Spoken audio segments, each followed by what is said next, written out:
안녕하세요. 이설 로펌의 이설 변호사입니다. 간단하게 제 소개를 해드리면요. 저는 미국에 8학년 2학기 떴어요. 그래서 14살 정도에 와서 사실 저도 처음부터 9학년, 10학년 이럴 때 ESL 했고요. ESL 하면서 정말 한국식 영어로 와서 저도 다시 사실 영어 다 배우고 시작해가지고 고등학교 졸업하고 대학교 졸업하고 로스쿨 졸업해가지고 지금은 변호사 활동한 지 약 10년 정도 돼가고 있습니다. 그래서 2013년부터는 제 로펌을 만들어가지고 운영을 하고 있어요. 그래서 다행히 비즈니스가 무럭무럭 자라줘가지고 이설 로펌이라 해서 변호사 여러분이랑 같이 일을 하고 있습니다. 이제 제가 대학을 졸업할 때 한 22% 정도만이 이제 전공을 살린다고 하는 얘기가 있었어요. 뭐 정확한 통계치는 아닌데 그냥 그런 기억이 나거든요. 많은 분들이 이제 중간에 전공을 바꾸거나 이제 진로를 바꾸잖아요, 커리어에서. 근데 이게 참 쉽지는 않은 것 같아요, 그죠? 그런데 제가 알기로는 변호사님께서도 대학은 다른 전공을 나오시고 이제 변호사의 길로 바꾸셨다고 들었는데 어떻게 결정을 하게 되셨는지 아니면은 변호사를 선택한 뭐 계기가 있으신지 공유해 주시면은 이런 고민을 하시는 분들께 좀 도움이 될 것 같아요. 어떤 변호사분들은 대단하게 어떤 계기가 있으신 분이 계세요. 정말 가족들과의 이혼 절차에서 정말 이혼 변호사가 도움을 많이 줬다든가 아니면 차압이라든가 채무 관계에서 어려운 부분을 겪었는데 변호사가 도와주는 이런 계기가 있으셔서 하신 분들도 계시지만 사실 저는 그렇지는 않아요. 제가 사실 처음에 대학교를 졸업했을 때는 대학을 졸업하고 뭘 해야 되느냐에 대한 갈등이 굉장히 많았어요. 그래서 저는 생화학이라는 바이오캠이라는 전공을 했었는데 샌디에이고에서는 바이오텍이 강한 도시이다 보니 사실 대학교도 바이오텍을 많이 밀었고 그러다 보니 자연스럽게 바이오캠이라는 그 메이저를 결정하게 됐어요. 학교에서 많이 푸시를 하다 보니 그냥 그 결정에 의해서 따라갔었어요. 그리고 막상 졸업을 하고 나니 뭘 해야지? 라는 생각을 많이 했었고요. 그때 당시에 또 부모님들이 그때는 전문직 해라 라는 단순한 생각에서 얘기를 하셨는데 더 이상 저는 과학 공부랑 저랑 그렇게 맞는다고 생각을 하지 않아가지고 단순하게 전문직을 고르다 보니 로스쿨이라는 학교로 가게 됐고 그래서 변호사를 한번 도전해보자라고 해서 했지 처음부터 사실 대단하게 어떤 계기가 있어서 나는 반드시 변호사가 돼야겠다. 나는 어려운 사람을 도와줘야겠다. 이런 생각이 나서 사실 변호사가 되기로 한 건 아니에요. 우연한 계기에서 변호사가 됐었는데 이 직업이 상당히 잘 맞아지면서 자연스럽게 이 일에 더 집중하게 됐고 지금은 굉장히 만족도가 높아요. 이게 그냥 막연하게 나는 어릴 때부터 변호사가 하고 싶었어 이런 게 아니라서 오히려 현실적이라서 또 약간 좀 도움이 되는 것 같아요. 그냥 매일 생각만 이렇게 아니면 고민만 하는 것보다 실제로 이렇게 부딪혀 보는 게 중요하구나 라는 생각이 듭니다. 근데 이 바이오캠이랑 이제 변호사는 아예 분야가 다르잖아요. 이제 공부하시는데 뭐 재미는 있으셨는지 어려움은 없으셨는지 좀 궁금합니다. 네, 변호사 공부를 하면서 즐거웠던 점은 사실은 내용은 정말 즐거웠어요. 저는 바이오캠이라는 공부를 할 때는 사실 쿼팅 피직스 이런 일렉트론이 뛰고 열을 받으면 뛰고 이런 얘기들 하잖아요. 근데 정말 이해가 안 가더라고요. 근데 그걸 하다가 법 공부를 하니 너무너무 이해가 잘 가는 거예요. 그래서 너무 재미있었고 너무너무 즐겁게 했고요. 그래서 내용을 배우는 건 정말 사실은 책에 있는 것 같아가지고 너무 즐겁게 했었어요. 그렇다면 이렇게 전공을 바꾸고 나서 새로운 목표 아니면은 새로운 꿈을 향해 나아갈 때 가장 중요한 게 뭐가 있을까요? 가장 중요한 부분은 제가 생각을 할 때는 목표 설정이신 것 같아요. 나의 목표가 무엇인가를 정말 이해를 하셔야 되세요. 그리고 그 목표가 장기전이 있으실 거고요. 물론 단기적으로도 있으셔야 되세요. 내가 좋은 변호사가 되고 싶다 생각하시면 물론 장기적으로는 법률에 대한 이해, 밸런스 이런 건 전부 다 중요하지만요. 단기적으로 내가 뭘 해내야 되는가를 생각을 하셔야 될 것 같아요. 그래서 그 목표를 짧게 정하셔서 그거를 해내시는 게 중요하세요. 예를 들어 하루에 2-3번을 닦겠다라는 생각을 하시면 그게 굉장히 사실은 짧은 단기적 목표거든요. 그리고 생각보다 해내기 힘드세요. 자, 많은 분들이 2-3번 닦는 거 당연하죠 라고 얘기하시지만요. 2-3번 정말 제 시간에 닦기 정말 되게 힘들거든요. 그런 것처럼 공부도 사실은 우리가 어떤 큰 목표를 두고 해요. 나는 좋은 변호사가 될 거다, 좋은 회계사가 될 거다, 좋은 의사가 될 거다, 또는 좋은 리더가 될 거다, 좋은 CEO가 될 거다, 엔지니어가 될 거다. 그런 목표를 정하시지만요. 단기적인 목표가 있으셔야 돼요. 그 큰 목표 안에서 단기적인 목표가 있으셔야 되는데 예를 들어 공부를 하시는 수험생이시면요. 내가 그래서 간단하게 이번에 변호사 시험을 준비를 하신다. 자, 변호사 시험 안에서 어떻게 내가 나눠지나? 그럼 내가 이번 주에 예를 들어 500점 만점에 350점 이상을 받아야지만 발패스를 할 수가 있다. 자, 이 350점 중에서 이 섹터가 어떻게 구분이 되는가? 각자에 대해서 조그마한 목표를 결정하셔서 일주일 단위나 하루 단위로 결정을 하셔서 움직이시는 게 좋으세요. 예를 들어 객관식 섹션에서 내가 100점 만점에 80점을 받아야 된다. 그리고 그러면 나의 취약점은 무엇일까? 매번 시간을 맞출 수가 없다. 그러면 나의 이번 주의 목표는 간단하게 내가 1시간 반 걸리는 걸 1시간 20분으로 줄여보는 거예요. 목표를 구체적으로 그리고 간단한 시간 안에 준비를 하시는 게 좋으세요. 내가 오늘 해야 되는 일이 뭐고 이번 일주일 안에 해야 되는 게 뭐고 저 목표를 구체적으로 짧게 잡으셔가지고 그 큰 목표를 달성해 나가시는 게 좋으세요. 작은 노력들이 합쳐져가지고 큰 목표가 이루어지는 건데 작은 노력들이 없어지면서 큰 목적도 이루지 못하는 경우가 많으시니까요. 큰 목표를 작은 목표로 나누셔가지고 작은 목표를 더 초단위로 나누시고 분단위로 나누시고 시간 단위로 나누시고 조금 더 짧게 만드셔가지고요. 그거를 해내가기 시작하세요. 굉장한 사소한 일인데요. 그게 쌓이세요. 영어 단어 외우시는 거랑 똑같아요. 하루에 한 단어씩 외우시면요. 365일이면 365단어인데요. 그거 하시는 분 굉장히 적으세요. 그래서 그런 식으로 좀 짧게 목표를 정하셔가지고 매일매일 해내시면은 굉장히 효과가 좋을 거라 생각을 합니다. 그래서 그런 팁을 드리도록 할게요. 아, 그러니까 이제 큰 그림을 먼저 그리고 이제 탑다운 형식으로 이제 세부적인 구체적인 계획들을 짜서 이제 실행을 해 나가라는 조언을 주셨는데요. 아무래도 이 전문가가 되는 길에는 시험이라는 게 있잖아요. 근데 보면은 사실 이제 실무를 엄청 잘하시는 분도 시험을 잘 못 보시는 분들이 계세요. 근데 뭐 드라마로 치면은 수치에 나오는 사무장님들이잖아요.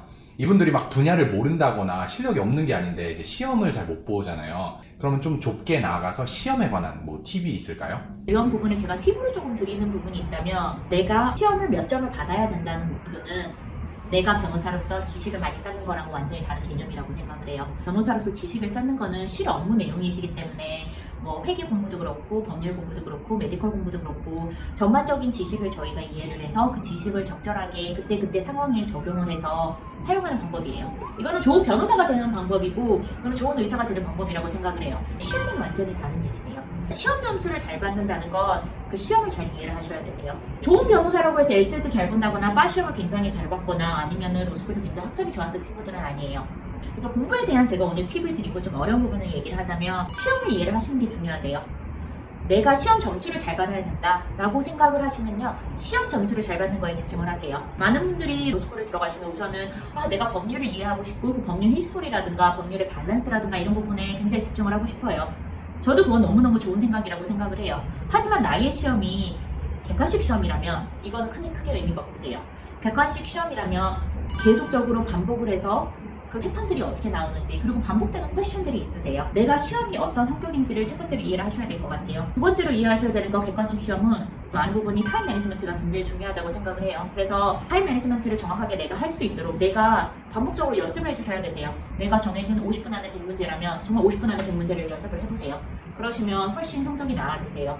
자, 이런 것처럼 제가 생각할 때 내가 공부를 잘한다, 내가 그 부분에 흥미가 있다, 내가 그거를 좋아한다, 나는 이게 너무 재밌다, 몰두하고 싶다랑 시험은 제가 볼 때는 다른 아이디어세요. 그래서 내가 보는 시험에 대한 이해가 중요하시고요. 그 시험의 점수는요, 내가 객관식에서 받든 주관식에서 받든 상관이 없으세요. 그래서 LSAT에서도 사실 여러 부분이 있어요. 객관식 부분에서 뭐 퀴즈 부분도 있으시고 리딩 컴프리헨션이라 해서 읽고 내가 문제를 해석하는 부분도 있으시고 짧은 앤서들도 있고, 이건 로스쿨 시험도 똑같고 바 시험도 똑같으세요. 여러 가지 섹터가 있는데 전체 점수를 집중을 하셔야 되시고요. 전체 시험의 스타일에 집중을 하셔가지고 1점이라도 올리시는 거에 집중을 하시지, 내가 전반적인 공부를 다 이해하겠다라고 생각을 해서 시험 공부에 몰두를 하시면 사실 굉장히 힘들어지실 수밖에 없으신 것 같아요. 그래서 그 부분을 조금 이해하셔가지고 시험 공부를 하신다면은 시험에서 훨씬 좋은 결과가 있지 않을까 생각을 합니다. 그래서 결국에는 이제 선택과 집중을 잘하고 이 시험의 구성에 대한 이해를 하라고 말씀을 해주시는데요. 저도 문제 푸는 게 굉장히 중요하다고 생각하는 한 사람이라서 많은 부분에 공감을 하는 것 같아요. 그리고 또 하나 드는 생각이 이제 공부라는 게 이제 어느 순간에서 딱 시험을 끝나고 끝나는 게 아니라 저는 그냥 꾸준히 살아가면서 계속 해야 된다고 생각을 하거든요. 변호사님께서는 어떻게 생각을 하시는지, 또 변호사님께서 지금도 공부를 하시고 자기 개발을 하는 게 있으신지 궁금합니다. 네, 당연히 있죠. 저도 그 부분에 동의합니다. 자기 개발은 끝이 없다고 생각을 해요. 자기 개발이라기보다는 저희는 모두 성공을 꿈꾸잖아요. 저는 성공이라는 사실의 이제 데피니션이, 그 정의가 어제보다 나은 오늘이라고 생각을 해요. 만약에 성공의 기준이 돈이 많은 거라든가 아니면 저희가 생각하는 성공이라는 건 목표를 많이 정해 놓으시거든요. 거기에 다다르는 성공이라고 생각을 하는데, 그럼 그 뒤에 아무것도 없어요. 그러면 뭘 해야 돼? 빌 게이츠는 내일부터 뭐를 해야 되고 그러면 제프 비조는 내일부터 뭐를 해야 되나요? 라는 질문이 있잖아요. 저는 성공의 기준은 사실 어제보다 더 좋은 오늘이라고 생각을 해요. 그리고 내일이 오늘보다 더 좋은 나였다면 그게 성공이라고 생각을 해서 저도 자기 개발이라기보다는요, 그냥 그게 성공의 기준이라고 하려고 생각하기 때문에 저도 더 개발해 나가는 데 집중을 해요.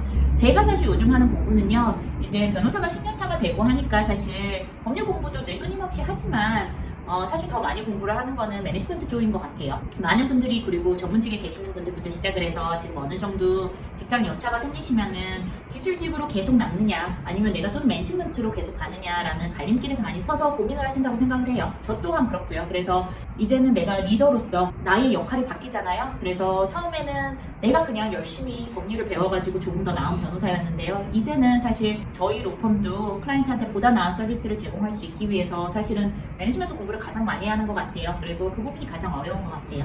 그러니까 이제 매일 어제보다 나은 오늘이 되려면은 끊임없이 이제 공부를 어쩔 수 없이 하게 되겠네요. 그러니까 굉장히 중요한 성공의 정의인 것 같아요. 좋은 목표가 될 것 같고. 이런 많은 노력을 통해서 이제 변호사가 되셨는데 혹시 후회하시는 부분은 없으신가요?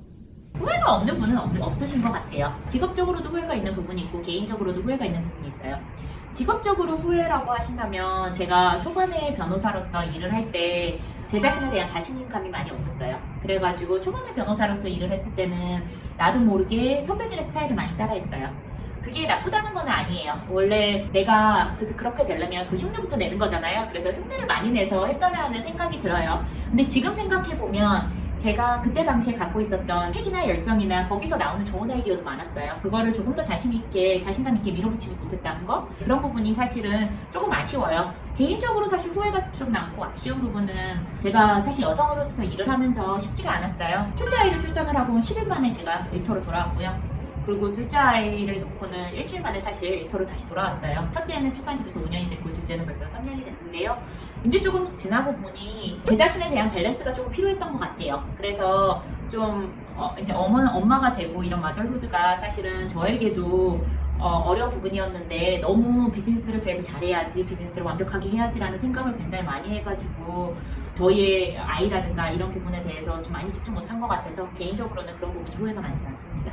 그러니까 결국에는 이제 work-life balance를 맞추지 좀 못한 거, 그리고 초창기 때 조금 자신감이 없으셨다는 거를 말씀을 해주셨는데요.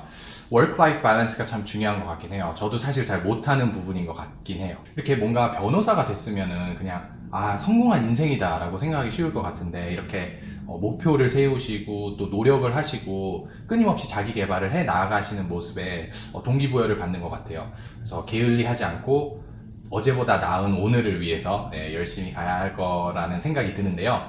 여러분들께서는 제가 변호사님 유튜브 채널을 아래에다가 디스크립션에 링크를 달아 놓을 테니까 한번 가셔서 변호사님께서 또 성장하는 과정을 함께 응원했으면 좋을 것 같아요. 변호사님 오늘 시간 내주셔서 너무 감사드리고요. 이제 마지막으로 이제 조언이라든지 지혜로운 말씀 한마디만 부탁드릴게요. 제가 말씀드린 대로 조그만 일을 하나씩 해내기 시작하면 큰일이 되는 것 같아요. 그리고 남의 시선 너무 신경 쓰지 마시고요. 남의 시선을 안 생각하는 삶은 정말 훨씬 즐거운 것 같아요. 그래서 내가 원하는 거를 생각을 해서 거기에 집중해가지고 목표를 맞게 세우셔서 하시는 게 정말 좋은 것 같아요. 내 인생은 내가 사는 거고요. 남의 시선은 사실 지나고 가면 사실 별거 아니거든요. 그리고 그분도 사실 생각보다 기억을 못해요. 그래서 제가 말씀드리고 싶은 건 남의 시선에 신경 쓰지 않는 삶은 훨씬 즐거울 수 있다입니다. 이거 남의 시선 의식 안 하는 거 참 쉽진 않은데요. 좋은 조언 감사드리고요. 그래서 오늘 변호사님께 들은 이제 조언은 이제 큰 목표를 세우고 거기 안에서 안주하지 말고 세부적인 계획을 세워서 그 계획을 실행해가는 이 습관을 들이라는 거를 말씀해 주신 것 같고, 시험을 볼 때는 지식을 얻는 그 관점보다는 시험을 잘 볼 수 있는 관점으로 아예 멘탈리티를, 퍼스펙티브를 바꿔야 하는 게 키라는 거를 가르쳐 주신 것 같고요. 정말 중요한 성공의 정의 오늘 알려주셨네요. 여러분들도 어제보다 나은 오늘, 오늘보다 나은 내일을 위해서 화이팅 하시기 바랍니다. 감사합니다.